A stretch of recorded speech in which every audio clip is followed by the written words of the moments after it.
అందరికీ నమస్కారం. ఈరోజు మనం ప్రార్థన అనే చాలా ముఖ్యమైన అంశం గురించి లోతుగా తెలుసుకోబోతున్నాం. కొన్ని దైవిక గ్రంథాలు, ప్రసంగాల ఆధారంగా ప్రార్థన అంటే ఏమిటి, దాని ప్రాముఖ్యత ఏంటి, అందులోని మెళకువలేంటి అనే విషయాలను వివరంగా చర్చిద్దాం.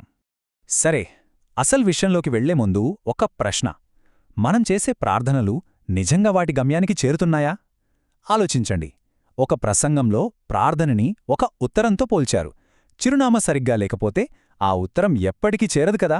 మన ప్రార్థనల విషయం కూడా అంతే. ఈ అంశాన్ని పూర్తిగా అర్థం చేసుకోవడానికి మనం కొన్ని విషయాలను వరుసగా చూద్దాం. ముందుగా అసలు ప్రార్థన అంటే ఏంటి, అందులో ఏ ఏ రకాలున్నాయి, ఆ తర్వాత ప్రార్థన ఎలా చెయ్యాలి, దేవుడు ఎవరి ప్రార్థన వింటారు, మరి ప్రార్థనకు అడ్డంకులుగా నిలిచేవి ఏవి, చివరగా మన మాటలకున్న అద్భుతమైన శక్తి గురించి కూడా మాట్లాడుకుందాం. సరే, మొదటి అంశంతో మొదలుపెడదాం. అసలు ప్రార్థన అంటే ఏమిటి? దాని నిర్వచనం చూద్దాం. గ్రంథం ప్రకారం చూస్తే ప్రార్థన అంటే మన హృదయంలోని ఆలోచనల్ని, మన విన్నపాలని దేవునికి తెలియజేయడం. ఇది కేవలం కష్టాల్లో ఉన్నప్పుడే కాదు, సంతోషంగా, అంతా సమృద్ధిగా ఉన్నప్పుడు కూడా దేవునితో మాట్లాడటానికి ఆయన ఏర్పాటు చేసిన ఒక ప్రత్యేకమైన మార్గం. ప్రార్థన అంటే ఏదో ఒక్క రకం కాదు, అందులో చాలా రూపాలున్నాయి. ఇప్పుడు మనం మూలగ్రంథంలో చెప్పిన 3 ముఖ్యమైన రకాల గురించి క్లుప్తంగా చూద్దాం. మొట్టమొదటిది యాచన. అంటే మనం ఏవైనా కష్టాల్లో, శ్రమల్లో లేదా ప్రమాదకరమైన పరిస్థితిలో చిక్కుకున్నప్పుడు సహాయం కోసం దేవునికి మొరపెట్టుకోవడం. రెండవది కృతజ్ఞతాస్తుతులు. అంటే మన జీవితంలో దేవుడు చేసిన మేలును గుర్తించి ఆయన ఇచ్చిన ప్రతి ఆశీర్వాదం కోసం హృదయపూర్వకంగా స్తుతులు చెల్లించడం. ఇక మూడవది విజ్ఞాపన. ఇది మనకోసం మనం చేసుకునేది కాదు, ఇతరుల కోసం, మన చుట్టూ ఉన్నవాళ్ల కోసం, మన సహోదరుల కోసం దేవుణ్ణి వేడుకోవటం.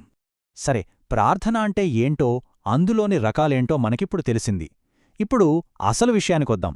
ప్రార్థన ఎలా చెయ్యాలి, ఎలా చేస్తే అది ప్రభావవంతంగా ఉంటుంది? ఇందాక చెప్పుకున్నాం కదా, ప్రార్థన ఒక ఉత్తరం లాంటిదని. దానికి ఖచ్చితమైన, పూర్తి చిరునామా ఉంటేనే అది చేరాల్సిన చోటికి చేరుతుంది. మరి ఆ చిరునామా ఏంటి? దైవిక గ్రంథాలు ఒక స్పష్టమైన నమూనాని చూపిస్తున్నాయి. ఆ చిరునామాలో 3 భాగాలున్నాయి. ప్రార్థన ఎప్పుడూ తండ్రికే చెయ్యాలి, అది యేసు ద్వారా వెళ్ళాలి, పరిశుద్ధాత్మలో చెయ్యాలి. ఇదే సరైన పద్ధతి. అయితే కేవలం సరైన చిరునామా ఉంటే సరిపోదు. ప్రార్థన చేసేటప్పుడు మన హృదయం ఎలా ఉండాలనేది కూడా చాలా ముఖ్యం.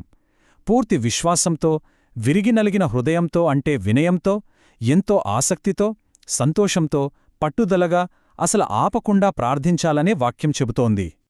ప్రార్థన చేసే పద్ధతి గురించి ఒక అవగాహన వచ్చింది కదా. కాని ఇక్కడ మరో ముఖ్యమైన ప్రశ్న ఉంది. దేవుడు అసలు ఎవరి ప్రార్థన వింటారు? ఆ వ్యక్తికి ఉండాల్సిన లక్షణాలేంటి? దీనికి అర్హతలేంటి? దేవుడు ఎవరి ప్రార్థన ఆలకిస్తారో చెప్పే కొన్ని ముఖ్యమైన లక్షణాలను గ్రంథాలు మనకు వివరిస్తున్నాయి. అంటే కేవలం సరియైన మాటలు పలకడం ముఖ్యం కాదు. యథార్థంగా నీతిగా బ్రతికేవాళ్లు, దేవుని పట్ల భయభక్తులు కలిగినవాళ్లు, దానధర్మాలు చేసేవాళ్లు, పవిత్రమైన చేతులు, అంటే ఎలాంటి తప్పు చెయ్యనివాళ్లు, కోపం, సందేహం లాంటివి లేని స్వచ్ఛమైన హృదయం ఉన్నవాళ్ల ప్రార్థన దేవుడు వింటాడు. ఈ వాక్యం చూడండి. ప్రార్థనకి, మన చేతలకి మధ్య ఉన్న సంబంధాన్ని ఎంత బలంగా చూపిస్తోందో.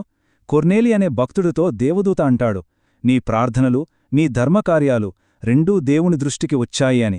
అంటే ప్రార్థనతో పాటు క్రియలు కూడా ముఖ్యమే. మరి దీనికి వ్యతిరేకంగా చూస్తే మన ప్రార్థనలకు అడ్డుపడేవి ఏంటి? ప్రార్థనలు ఎందుకు దేవునికి చేరవు?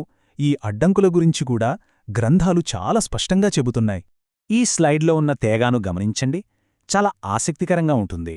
ఒకవైపు నీతి, యథార్థత, విధేయత లాంటి గుణాలు, వీటిని దేవుడు అంగీకరిస్తాడు. మరోవైపు పాపం, తిరుగుబాటు, అవిధేయత, ఇవి ప్రార్థనకు పెద్ద అడ్డంకులుగా నిలుస్తాయి. వాక్యం కొన్ని నిర్దిష్టమైన అడ్డంకులను కూడా చూపిస్తోంది. ఉదాహరణకి, దేవుని ధర్మశాస్త్రాన్ని పెడచెవిన పెట్టేవారి ప్రార్థన హేయమైనది అని చెప్పబడింది. అలాగే దుష్టక్రియలు చేసేవారి ప్రార్థనగాని, తిరుగుబాటు చేసే స్వభావమున్నవారి ప్రార్థనగాని దేవుడు విననని స్పష్టంగా చెబుతున్నాడు. కాబట్టి మనం అర్థం చేసుకోవాల్సిన కీలకమైన విషయమేంటంటే, మన హృదయస్థితి, మన క్రియలు, ఇవి మన ప్రార్థనల మీద తీవ్రమైన ప్రభావాన్ని చూపిస్తాయి. ఇప్పుడు ఈ విషయాన్ని కేవలం ప్రార్థనకే కాకుండా మనం రోజూ మాట్లాడే ప్రతి మాటకు అన్వయించి చూద్దాం. ఈ శక్తి కేవలం ప్రార్థనా సమయానికే పరిమితం కాదు. మనం రోజువారీ జీవితంలో మాట్లాడే ప్రతి మాటకు కూడా సృష్టించే శక్తి, నాశనం చేసే శక్తి రెండూ ఉంటాయి. ఇది చాలా లోతైన మాట. జీవము, మరణము రెండూ మన నాలుక అధీనంలోనే ఉన్నాయట. అంటే మన మాటలు ఒకరిని బ్రతికించగలవు, ప్రోత్సహించగలవు, అదే సమయంలో ఒకరిని నాశనం కూడా చెయ్యగలవు. ఈ చర్చంతా మనల్ని ఒక చివరి ప్రశ్న దగ్గర నిలబెడుతుంది. ఒక్కసారి మనల్ని మనం ప్రశ్నించుకుందాం. ఈరోజు మనం మాట్లాడిన మాటలు ఎలాంటివి? అవి జీవాన్ని ఇచ్చేవిగా ఉన్నాయా, లేక విధ్వంసాన్ని సృష్టించేవిగా ఉన్నాయా? ఇది ప్రతి ఒక్కరం ఆలోచించాల్సిన విషయం.